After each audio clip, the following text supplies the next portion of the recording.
CBDC trial. How far away are we from testing CBDC transactions between central banks to actual settlements?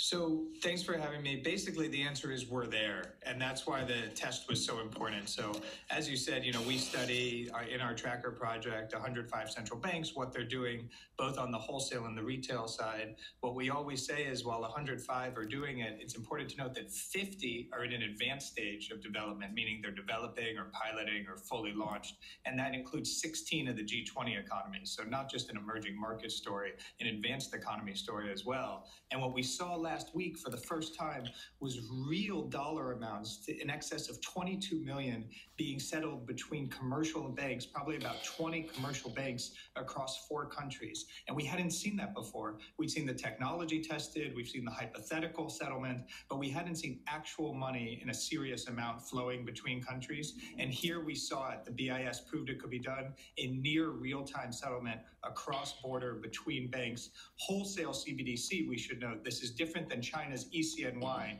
their retail CBDC, which gets so much attention. This is bank to bank, a totally different project called the Bridge project, but equally important and potentially more important from a geopolitical standpoint if we think of what's happening with Russia, Ukraine, and sanctions. We can talk about that more, but it's a really significant development in the world of central bank digital currency that they were able to settle millions of dollars cross-border over the past month, and the results announced last week. Yeah, I'd like to get into those